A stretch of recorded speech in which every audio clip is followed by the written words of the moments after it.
Hi, everybody. Matt here from Matt Likes Comics. Welcome to tonight's edition of the Sunday Superman Show. And tonight, I've brought my good friend Stephen Gentner on to join me. We are going to show a bunch of Supergirl books today Hot damn. because this is the week that they've announced that the movie has changed its title from Supergirl Woman of Tomorrow to just Supergirl for whatever reason. I'm not sure why. It might be you don't have to pay this guy money if we call it World of Tomorrow kind of thing. Who knows? But the fact is they've decided to go with a simpler title. Now the question becomes, before we get into the comics, with a simpler title for the movie, do you think people will get confused with this one? Supergirl 1984. They will not be confused by 1984, my friend. I assure you.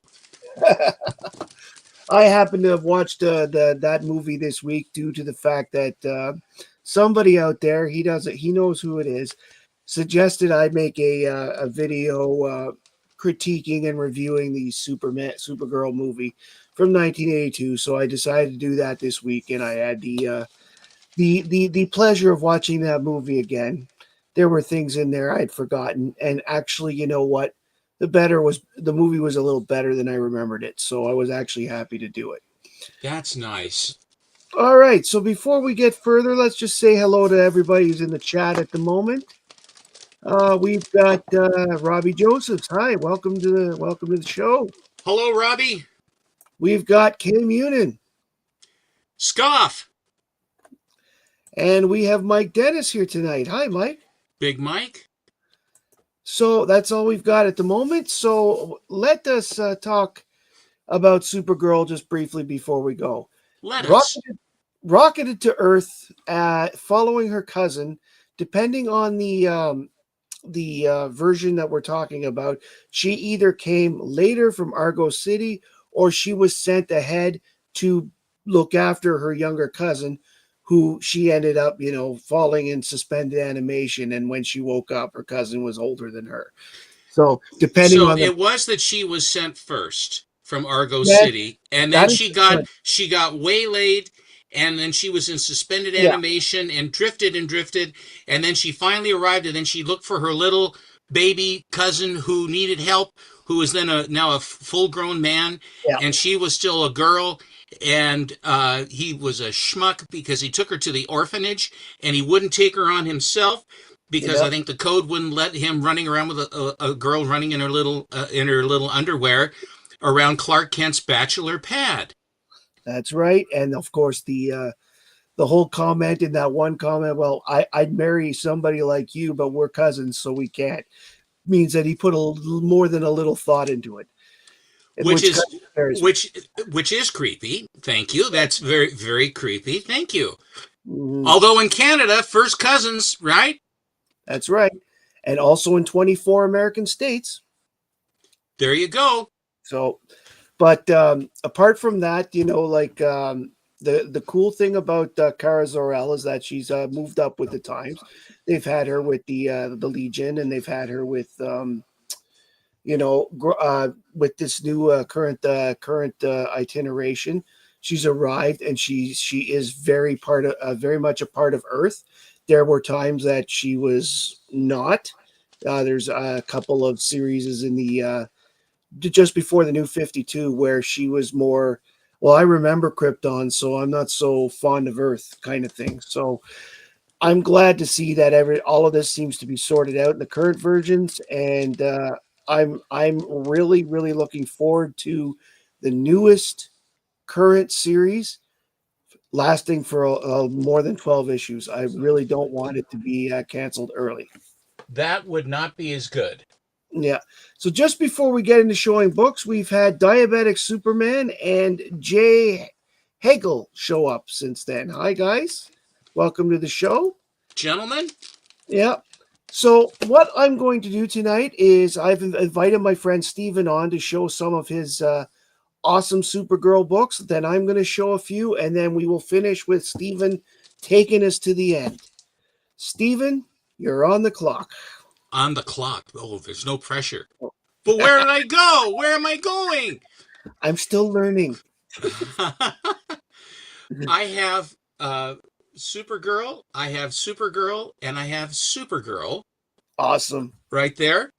And I will start now. Do you want me to go from the earliest first or the latest first, and then end up with the earliest at the end? Let's go with the latest first, and then end up with the let's do the grand finale with the big stuff.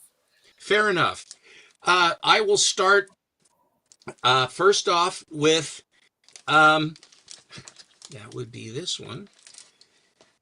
Here is Supergirl, Yep, I have that too. That's a great book. and then I have Supergirl here. Nice. And this, of course, is the book where she finally came back into continuity as Kara Zor-El in the way we know her.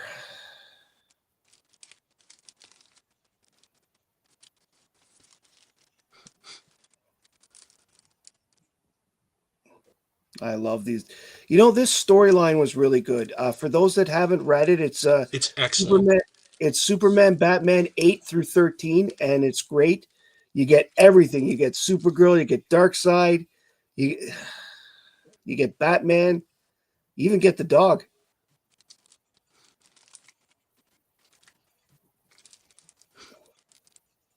So nice, you did it twice.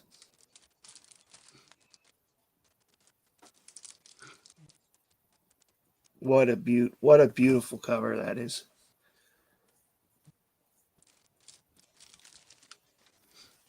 How about this one? Oh, those are good too. Those are very good, and it's signed. Very impressive. Now, in issue number 8,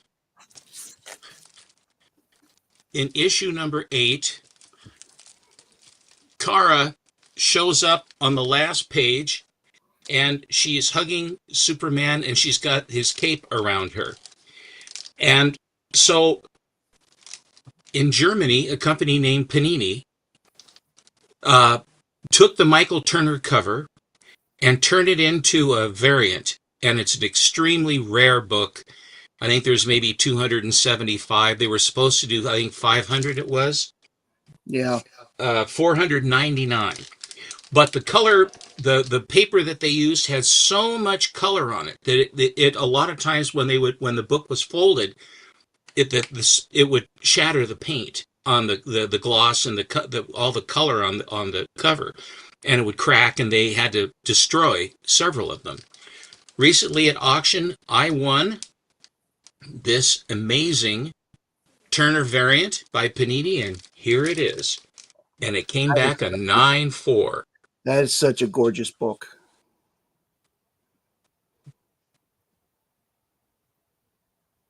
That's so beautiful. Michael Turner was one of the most perfect artists for Supergirl. When she came back, he did a lot of the early books and a lot of posters and things like that. And it was just Yeah.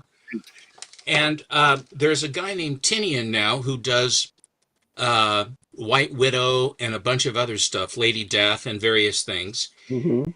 And he just did a White Widow, but it's a very distinctive White Widow, and she looks like this. Wow.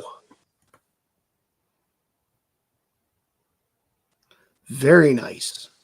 And he couldn't decide if he liked which cover background better. And so when these both came up, MT1 Comics, who did the work on this one to get me Mhm. to a 9.4, uh, when these came up for auction, he goes, "Oh God, I know who's gonna get those." And Nice. and the guy that was selling says, "Do you want both?" And I said, "Yes." Why wouldn't you? You got to have Okay. friends somehow. So uh, now, Mr. Matt, why don't you go for a little while, and then I will have unless you want me to go a little. I'll go. Actually, no, I'll go a little bit further. Okay. I will go a little bit further. Good evening there, Karen. Welcome to the show. Hello, Robbie, Carrie. I never saw Carol Burnett playing Supergirl. Did you ever? No, I didn't. No, I, I do- saw. I Here are just a few of the modern Supergirls I have. These are the ones I could find readily. Here is this one. yes. I think we've got an echo going on. Doesn't matter. Hmm, This one is a signed Nathan Zerdy cover, and it is a beaut. that's gorgeous. Isn't that a honey? It's very good. It's.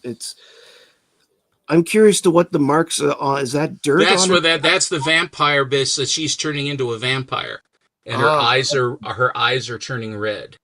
very nice. Isn't that fun? Yes, Here's a guy named Adam Hughes who took a shot at it. I have that one. Okay, Alan. Oh,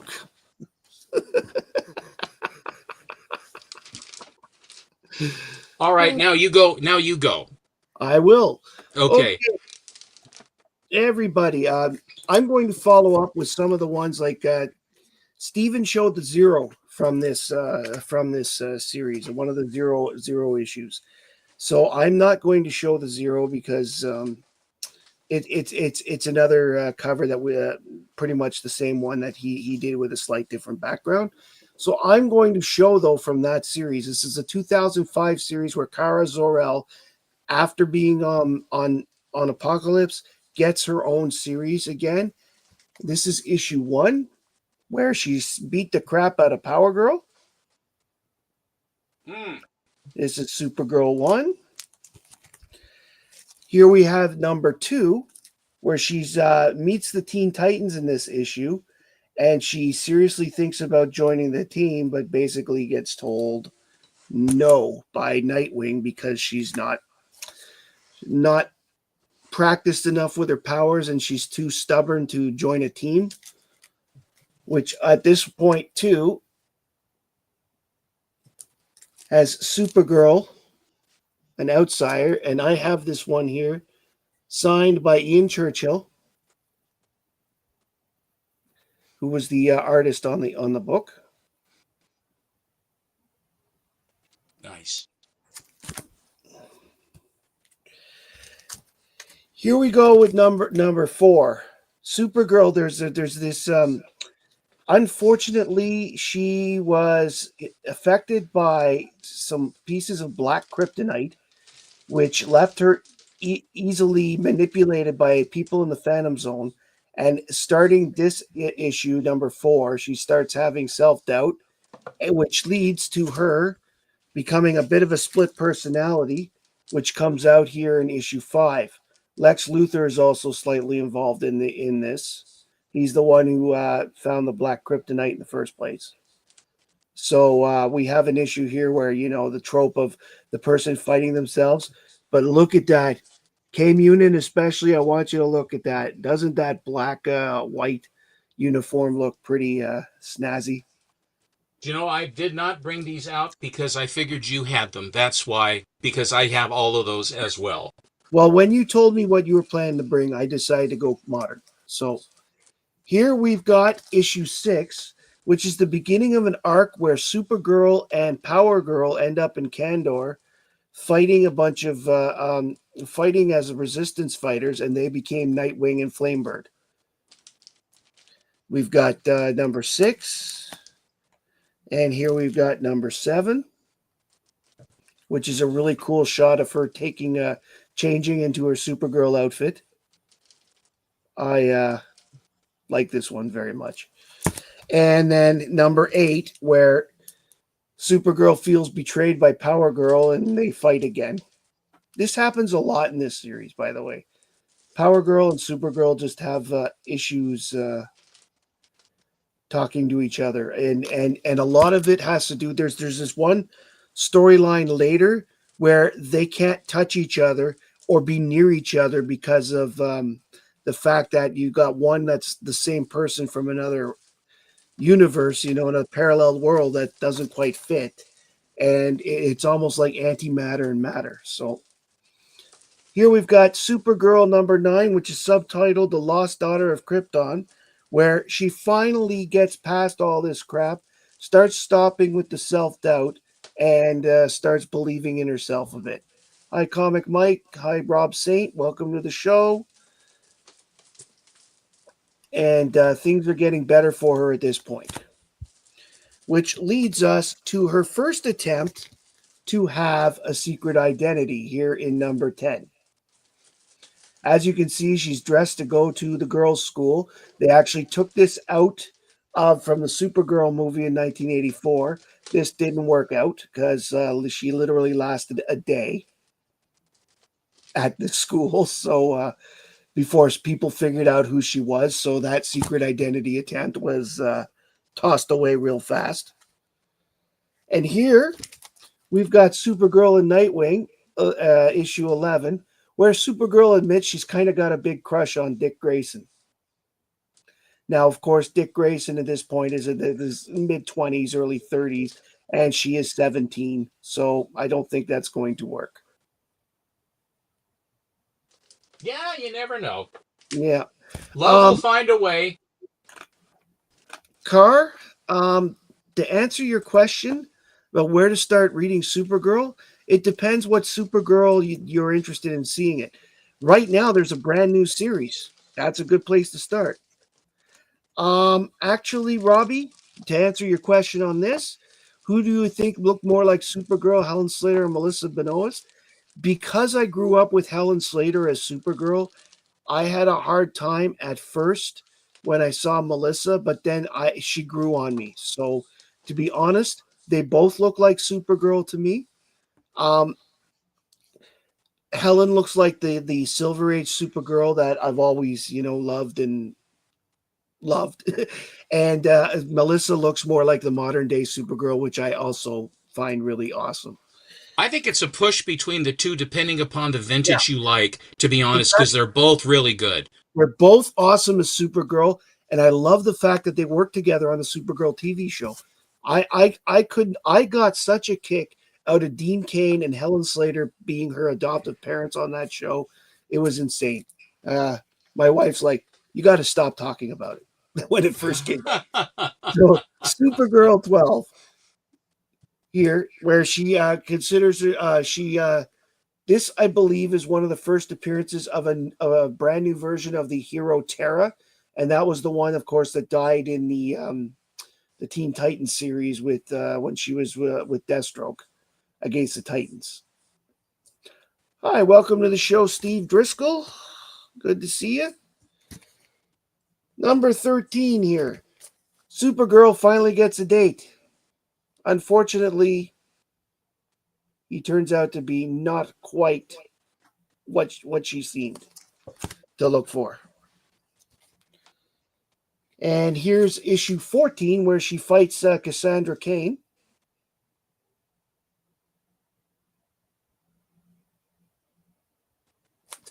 Hello, Comic Raven. Issue 15 with the title Love Hurts, where this is where Supergirl tells her boyfriend, I guess the guy she dates for 3 days, get lost. And that's where the love hurts things, because he starts beating on her when she says no. Which is sad, because at least she could kick his ass. She ended up turning around and kicking his ass. So makes me very proud. Supergirl 16. This is the origin revealed, and this is where we find out that she was supposed to come to Earth to look after Kal-El, and she didn't get to. She came out too late because she was in suspended animation for a while. By the way, that suspended animation thing was the origin of Power Girl in Earth 2 that they updated for this version, because the original Supergirl from 252 grew up on Argo City, and she knew about Kal-El. She knew he was growing up because they got their TV and radio broadcasts Yeah. from Earth. So But then Power Girl was invented, and she was given the suspended animation thing, and they decided to do that now. And here we go with the Supergirl Slayer, number 17, where she starts getting fighting a bunch of people, and she thinks she's killed them, but in the end she hasn't. So it's pretty cool. And the last one I'm going to show tonight, if you follow me on Instagram, this cover may be familiar to you because this is the cover that I use as my little picture in the corner where it says Matt Likes Comics.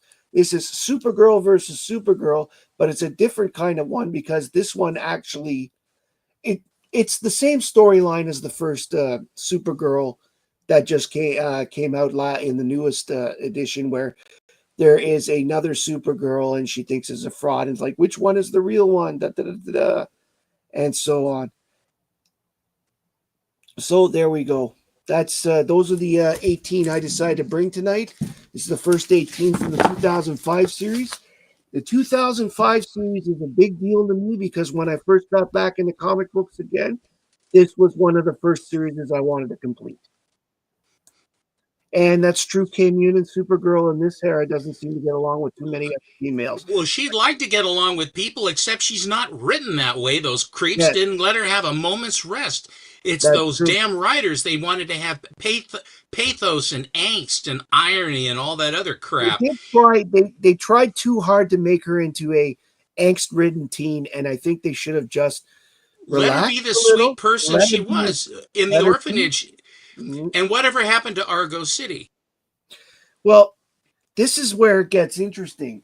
I did a video not too long ago about the world of Krypton, and what happened was Argo City was actually part of Kandor. Okay, when they sent it, it was a suburb of Kandor. So Argo City was in Kandor, and what happens is, of course, Superman discovers this version of Kandor because the one that she was with Power Girl was populated by different kinds of aliens that Superman shrunk because they had no other home, so that they weren't Kryptonians. But they Superman discovers Kandor, finally gets it enlarged on Earth. So you got 100,000 superpowered Kryptonians who That then did. manage to make their own planet of New Krypton. It's a long, convoluted storyline that takes place over a year in real time, and it takes place in all the books. It's actually part of this series, this Supergirl series I just shown.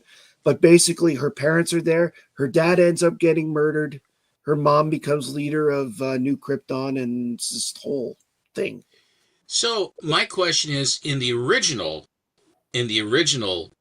legend, she comes from Argo City, which is floating around in space with a bubble over it. That's right. And so whatever happened to that Argo City? Because I remember it's floating Right. around. That So Argo. whatever happened? What happened was that Argo City, the ground became kryptonite, so they put lead sheeting down.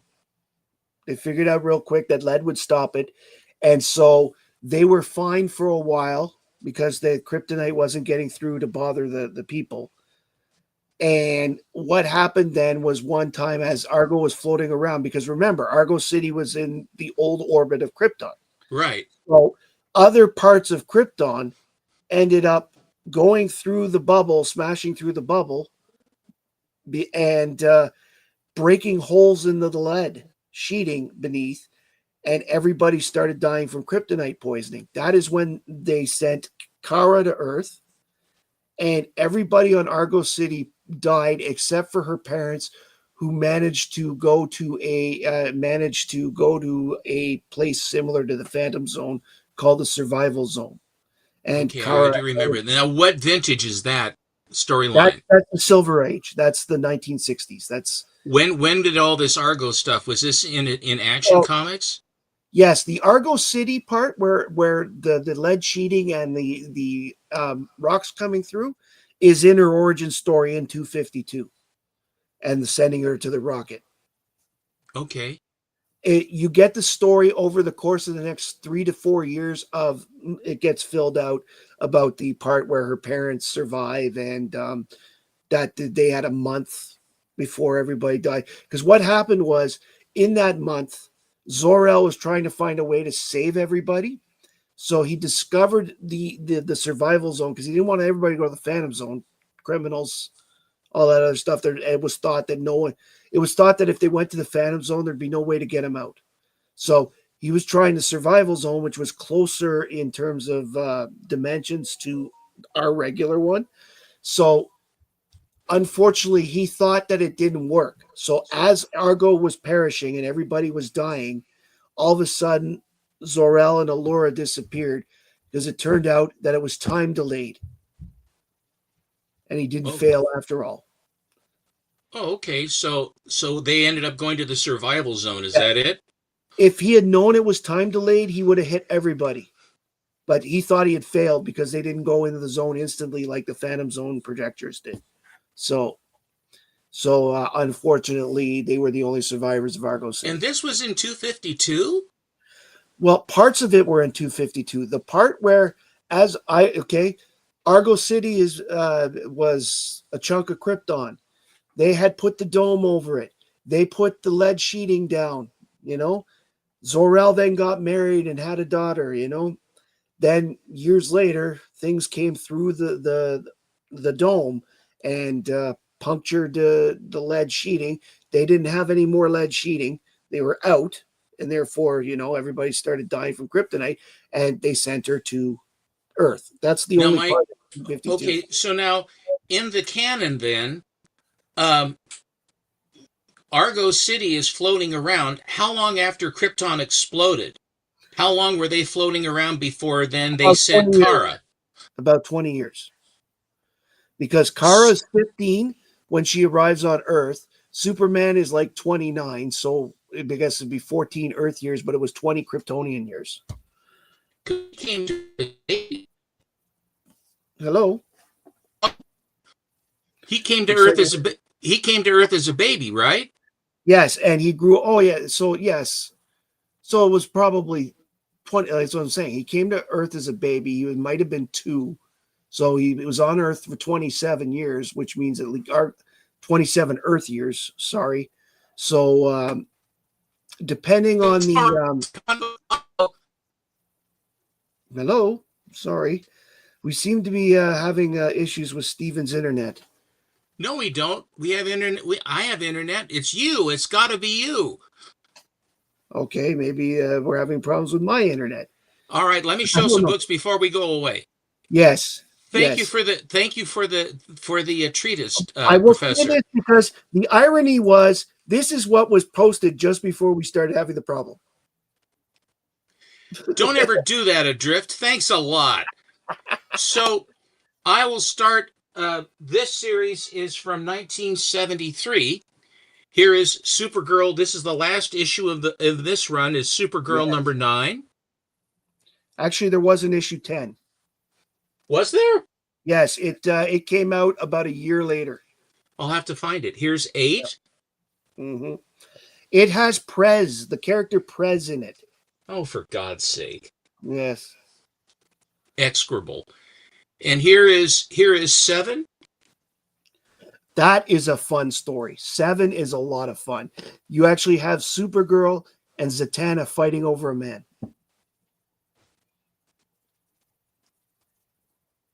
And that man becomes a Yeti, and that's the cover. Because comics.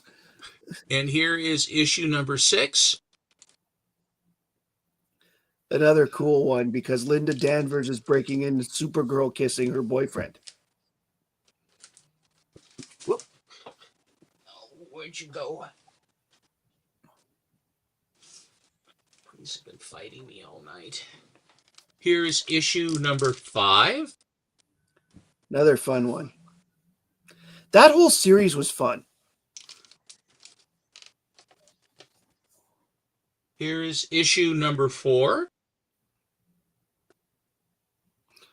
She looks like she should be leading the Fatal 5 in this one.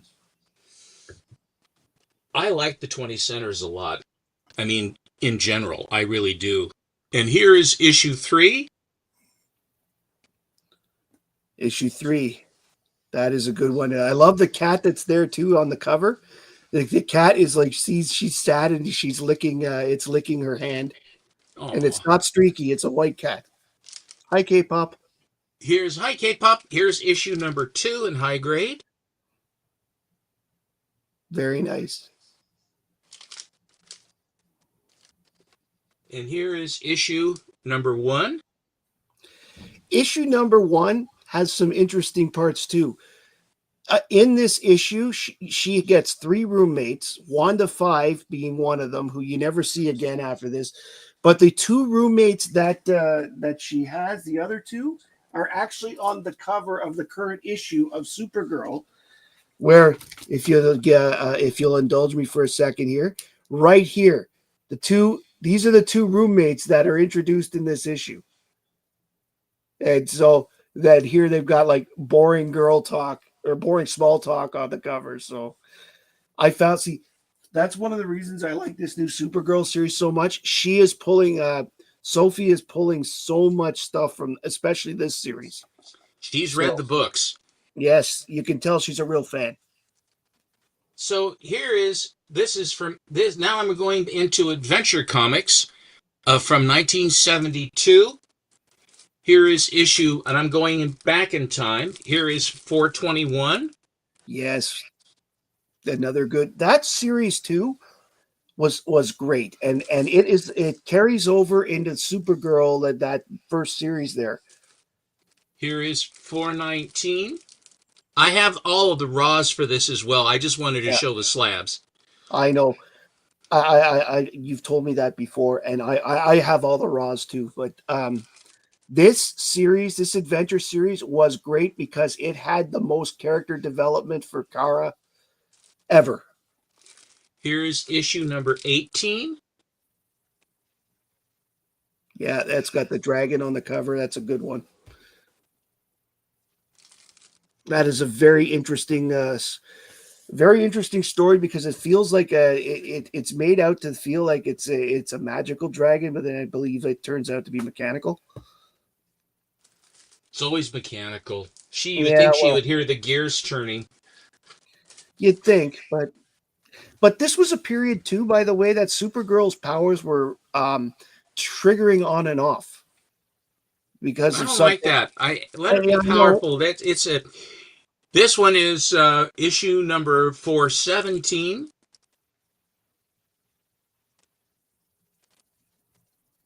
Yes, another interesting one where all the guys And are like they yeah, feel they're gonna die, and it's sort of like Chameleon Boy. It's gonna get his head lopped off, and it's part of the marriage ceremony or yeah, some damn thing.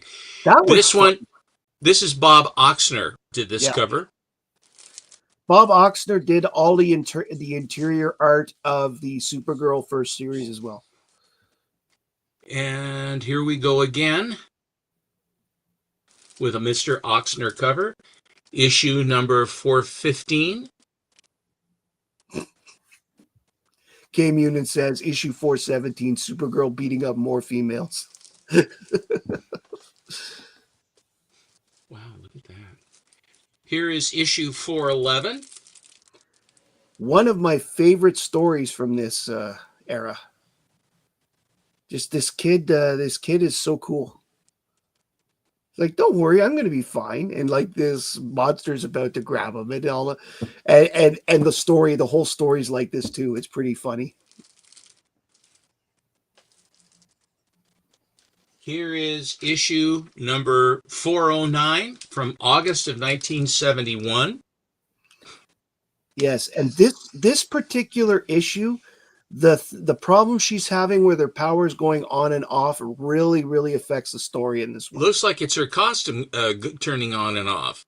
Well, I am curious on how it stays on because it It must wraps be around her super neck, glue. I think.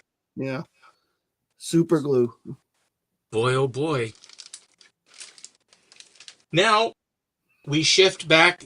We go back in time. Now she's around in the Legion. She's around in Action Comics. I have a bunch of those that I didn't show, but I didn't want to go thousand miles long here because you guys, I want to do what Matt tells me. Here is Action Comics because I always do what Matt tells me to do, Apparently. except when I don't. Okay, so here is Action number 258. This is the second cover of Supergirl. Yep, I remember that story very well too. Superman playing tricks on her again, and you know what? Superman was such an asshole in He that was time. a creep. He He was an wouldn't he wouldn't bring her in and he wouldn't adopt her to have her close by her own relation. They wouldn't let him do that, and he said. Then he says, "I'm going to send you away." And then she says, "I know your super secret identity, Jack. So don't bug me, I'm gonna spill the beans." How's that grab you? hmm What a nice guy. I know. And we on the back we'll go. Let's go tour Ireland for only 10 cents. 10 cents and visit Ireland. Oh, it's a good thing. Here is a book that is a big book. This is Action Comics number 252 in a 6.5. And it's here is Supergirl coming to Earth. I am so jealous right now. What a beautiful, beautiful book. The And thing is, every time I look for it, the best I can find is like a 3.0. There's not a lot of bigger ones out there for sale right now. well, people are holding on, especially now they're holding on to them. That's for damn sure. Yeah, they're flying up again because of the movie coming.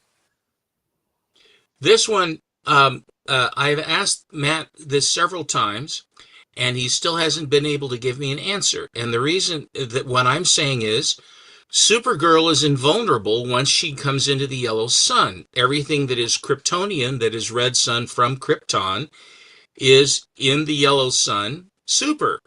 hmm Why is her ship crashed and bent into pieces? It shouldn't. I know it shouldn't. I have no idea. The same thing happened to Kal-El's. Maybe metal. Maybe the But metal. I think Kal-El's, it survived. They kept his Yeah, but it's capsule that still. landed in the field. Yeah. So my guess is they didn't realize that when they did this. That's all right. Yeah, because I do know that they put the rocket ship in the Fortress of Solitude This to hide. one. Yes, to hide it. So that is the big book. Now, prior to that, prior to 252, we have 120. Is it 252? That's interesting. Oh, because it's Superman. Here is Superman number 128, this Mhm. is from April of 59, and this one is from May of 59. And in April of 59, whilst we were looking for advertisements for the issue 252, which has her wearing a red skirt instead of a blue skirt that Alan goes on and on about. And that's the original. And then she gets her red skirt back, but then she had the blue skirt. But I said, she's changed her costume 1,000 times. Let the woman have what she wants. She can wear what she wants. And so um, this one has a story, and it is the Sleeping Beauty of Krypton. It is almost the identical story to 252 a month earlier, and it is Lois Lane pulling a prank on Superman to find out his secret identity. It's very, very bizarre how close this story is. So I had never seen this book before, and it was Big Lyle, and we were all looking at him and stuff like that. And then I was looking through the interior of this book online, and I never had seen this book before, and I hadn't seen that story. But it's the Sleeping Beauty of Krypton, and that's what Kara Zor-El was. She was a Sleeping Beauty as well. She But then, of truly, course, go ahead. no, she truly is. That's what I'm saying. Yes. So anyway, this has the prototype story of the Supergirl landing in Action 252. This is the prototype story. This book right here. And that was no one knew anything about that until we were looking, and then I found that total serendipity. Yep. But I made history. I made history yet again, Matt. It's hard being a history maker. I Um, know. and I brush my teeth and everything. But this is the prototype story for Kara Zor-El coming to Earth. Robbie, I have the second one. He's Hmm? asking if I have the first meeting of Supergirl and Superboy. That's a good one. I have the second one. I don't have the first one. I've read it, but I don't have the first one. Now, DC Comics, um, also prior to the Sleeping Beauty of Krypton, had a story about a Supergirl, but she was again, this is a prototype story. This is a tryout story. And it's in this copy of Superman number 123. And here she has the red skirt and she's Yeah. older. She has a bobbed hairdo, a 50s hairdo, a la Doris Day. And this story is about Jimmy Olsen making a wish on a magic totem. He had three wishes. And one of his wishes was that he wished that he could have someone for Superman so he wouldn't be so lonely. And then the totem created this magical person, and she is in love with Superman and she's trying to help him. And the writers made it so that she continually failed and caused problems, where she was trying and trying and trying, and then she sacrificed herself to take kryptonite hit instead Mhm. of Superman, saved his life, and she died apologizing she wasn't good enough for him. It really is a sad, It is sad a sad, story. but to be honest, it is a rewrite of the monkey's paw, and quite simply, nothing good comes from the monkey's paw. So No, true. But I was so sad because I was, you know, and this is the thing with the writers at DC, like, when they're having them fight, they make their characters irrational. yeah, They don't make them, they're rational in one story, and then the next one they're petty, there's avarice, yeah. there is envy and jealousy, and they play on that to a detriment as a plot device. And I guess you have to do something. There has to be some kind of trouble in order to make it be that you don't have the trouble, then that some heroism can occur. I don't like when they play with the personalities of the characters, No, and it's out of context to who they are. It's like when I would read The Flash with Barry Allen. hi Chonko. And hi Chaco, and who I knew who Barry Allen was.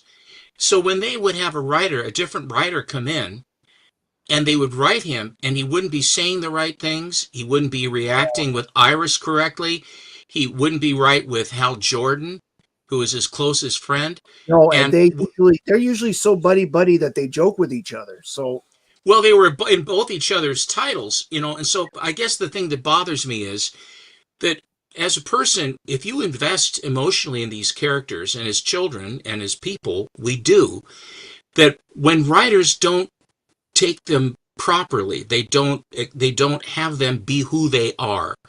I mean, they can be changed by red kryptonite or something, and they can make them crazy and stuff like that. But to just have them out of the blue just become irrational and unpleasant to have as a plot device, it bothers me because it's not who they are, because it's not the person that you know, and that does bug me at times. I realize it's just funny books, but when you invest an awful lot, you learn to read. I learned to read with comics, and I wanted to find out about these things, and then you become attached to these characters, and it's a very, very specific one-on-one relationship when you read a book or anything like that. It's between you and the author. And of course, with comics, it's double good because it's not only the author of the story, it is the illustrator, the inker, and the colorist who then mhm. bring it to you and let your mind take it from there. So here is issue number 251 that I got from Big Lyle as an AOK. Very, very nice of him. Yes, it's And such. this has the ad for 252 with Supergirl in the rocket crashed, and hello, I'm Supergirl. Hmm. And, people say, well, it's her first appearance is in an advertisement. No, it's an advertisement for the book. It's not the first appearance. I have this book too. Okay, it's an advertisement. It's an advertisement. I mean, it's cool to have, but it's not a first appearance. Right, but it's the first that's the teaser to make you buy 252, Yeah. which of course everybody did. And the last book I will show you, so you saw the totem pole story with the magic totem pole. You saw the one, and then you saw the one where it was Lois Lane as the Sleeping Beauty of Krypton, Hmm. which is the same story, just with a twist with Lois trying to be a stunk, and she's thwarted as per usual. But the very first, now Alan will argue that when Lois Lane has a Supergirl costume on or a Superwoman costume on, carrying Superman, that really is the first Supergirl. And she's a female and she's got a costume, but it's not Supergirl. It is Lois Lane in a supersuit. Lois Lane ain't Supergirl. That's No. just the way it is. She ain't. It's an interesting novelty, but it ain't. So the very first cover where they say, in this issue, Superboy meets Supergirl. But this Supergirl is a princess, and That. she is a fantastic physical specimen and intellectually and everything else. And she comes into Smallville and she goes to school there sort of incognito because there are problems in her country and someone's trying to bump her off and all this stuff to get the power of the evil Duke or whatever it is. There's always an evil Duke. And so um, what happens is that she scores higher. She screws up the bell curve for everybody. She always is better. She's good looking, and all the girls loathe and detest her, and all the guys like her. But she's unapproachable. She's just who she is. Except that with Clark Kent, she sort of clicks, and then with Superboy, she really clicks, and then she is very acrobatic, and so they are doing all these super stunts and stuff for always like some charity. But she's wearing her regal robes here, and she has the cape and everything else. And then the evil Duke is dispatched, and then she goes back to her country and rules fairly and what have you. So this is the first Supergirl book, and it's Superboy Comics #5, and Yeah. this is from November December of 1949. That is one that I'd also like to get there. That Superboy 5, for that simple reason that it's the first real Supergirl of any type. Mm-hmm. And I have always been a wonderful fan of the concept. Uh, Um, the concept of Batwoman and Batgirl, for example, I like the concept. I thought that they weren't done very well, but the concept is great. I maybe just me, but I always like teams, right? And so the more people you have on the Super family or the Bat family was a good. I always thought of it as a good thing because for the simple fact that you had more resources, more heads to put things together. The potential for stories multiplies with the more characters you get and multiplies significantly. It's not just okay, well we have two people to do the same stories. No, no, no, because the experiences of a woman can be different than a man. You can do all these different stories completely, and that was one of my favorite things all all throughout. One of the reasons, as Supergirl. And the best part about Supergirl that I really liked growing up was that Supergirl was not a sidekick. She was her own girl. Yes, she was her own character. She Uh, she rose and fell. Now she was under the. I don't have the one where the action comic where he introduces her to the world in the parade. I do. Okay, I don't have that issue. I think I had it in my first collection, but then when I traded all away in '88, I never replaced it because I if I do I want to have and I have a bunch of different a few more. I have some more actions with her, with Crypto and Streaky and all that other stuff that I didn't show. I could probably pull a few more out if you want me to, or if you're all right. Grab a couple of them because Okay. the Super Pets more so. I mean, Crypto was Superman's, but the Super Pets more so were with Supergirl because even today, Crypto hangs out with Supergirl more than she hangs out with Superman, and the I pets are a believe that's wonderful right. part. But one of the reasons, by the way, that I thought Batwoman and Batgirl from the 50s were not as good as Supergirl, they felt like sidekicks. Batwoman especially felt like a hanger on more than an actual ally. And I know, and like the fact that she was Lois Lane in a costume. She's trying to marry Batman. That's crazy talk. No, that's true. Steven, you have such wonderful books. By the way, the issue that she's revealed to the world is Action 285. 285. Okay. Yeah, and that's 1962. And it was before Kennedy died, for sure, because Kennedy's in the book. It's another one that, for all this talk about, Superman and President Kennedy was in a Supergirl story before she was in a Superman. Before he was in a Superman story. In fact, so is the First Lady because Supergirl makes a comment. The First Lady's dress, she looks so splendid. So I think I've read the story a few too many times. No, you haven't. That's all right. It's good that you like it. Mhm. While Stephen is getting books, I'm going to take a moment to remind people that this coming Tuesday, when I have Kate Comics from Instagram as my guest, we are doing the giveaway. So if you haven't subscribed and signed up for the contest, you have a couple days left. The link is in the description for this video. To the video, you need to go and make the comment hashtag I have that if you want in on the draw. There will be 6 prizes in total. And no archivist I drift. There is not a Flash Girl. And that would be a completely different thing, I think, if there was one. All right, let's make Steven big again. So here I'm going to go back in time again. Here we go. This is issue 360. Yep.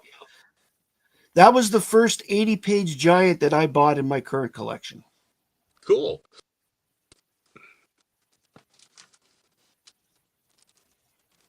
Hi, Lyle. Hi, Big Lyle. Another good one. Now it's Supergirl's turn to deal with the devil.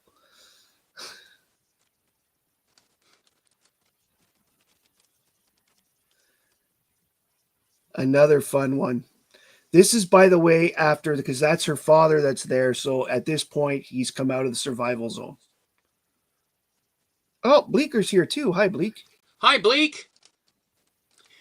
This issue here, this is from a collection called the Date Mark collection, and it was from an original owner collection who bought the books from the same newsstand, and they all have pencil marks very carefully put on them, and the guy took perfect care of his books.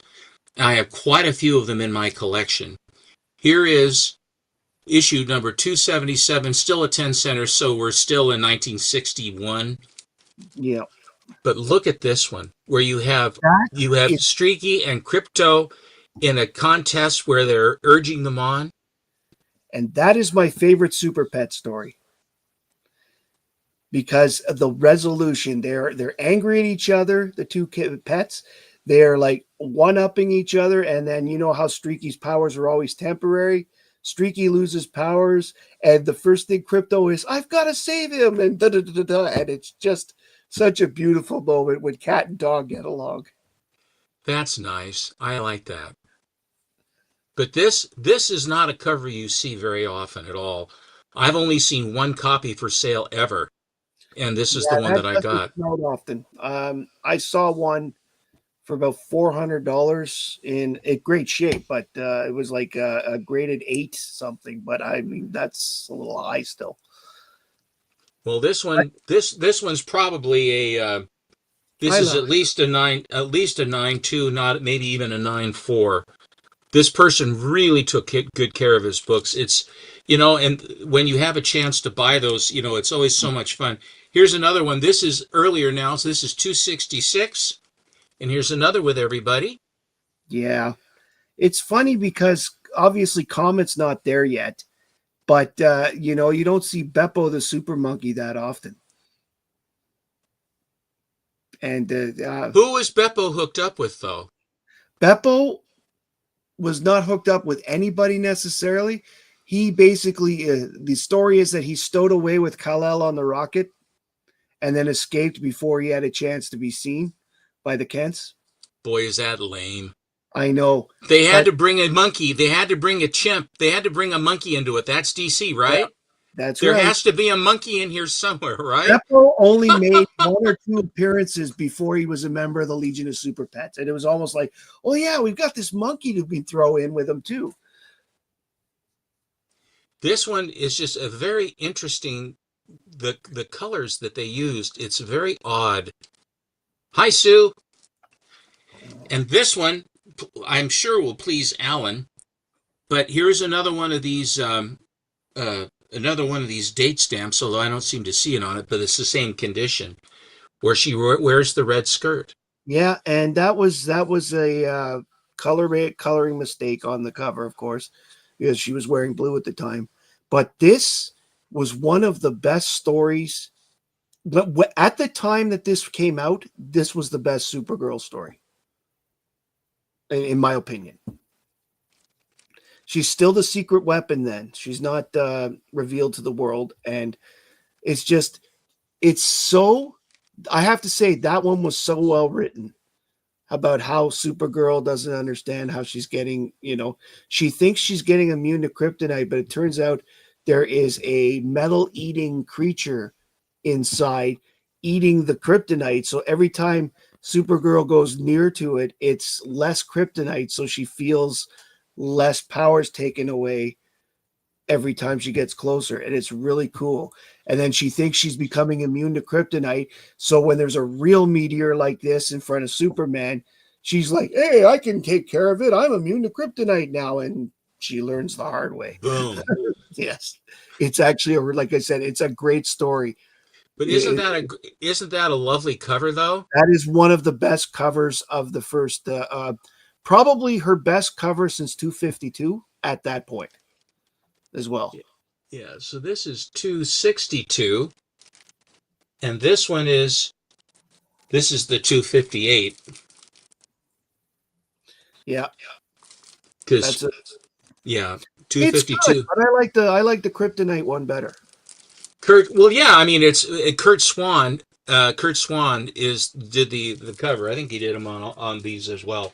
I think So he did most those of the covers then, but so those are some more of them. I have a bunch of adventure comics. When Supergirl took over I got Matt and I both. We go a mile long on a, Supergirl is great, and I didn't have a chance to dig out my Supergirl and the Legion of Superheroes, where the Adam Hughes cover where she's sitting on the moon in that cute uni, that's and I didn't get a chance to get that. I apologize, I didn't get that one out. that's fine. That's more than fine. Steven, you had absolutely killer books tonight.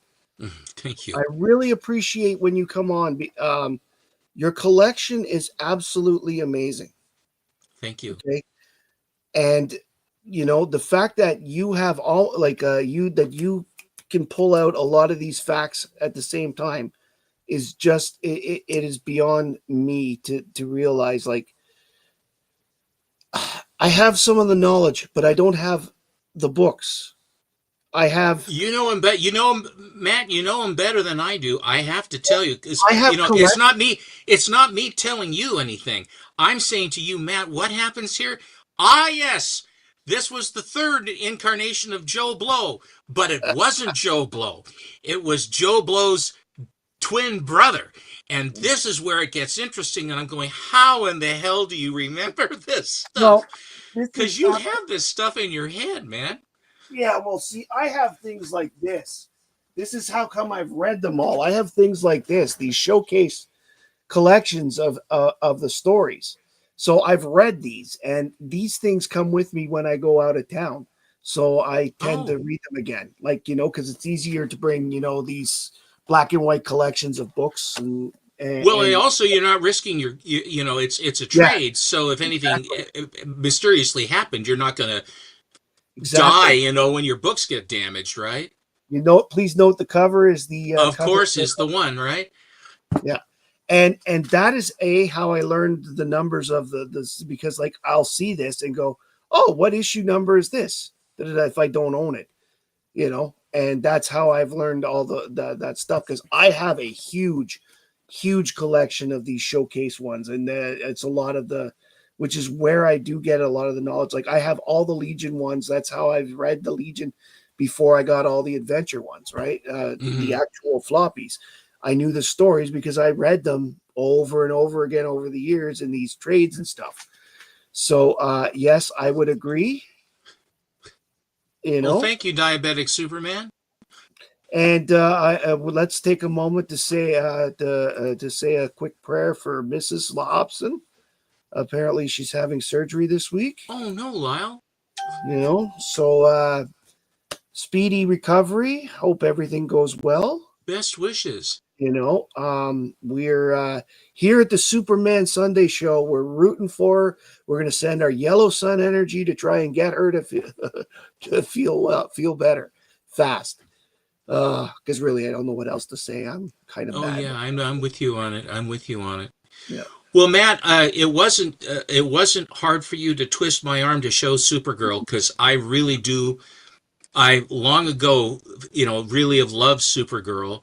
I yeah, got that Superboy 5, um, which it really wasn't Supergirl. It was always a big book, but it wasn't really tracking for anything.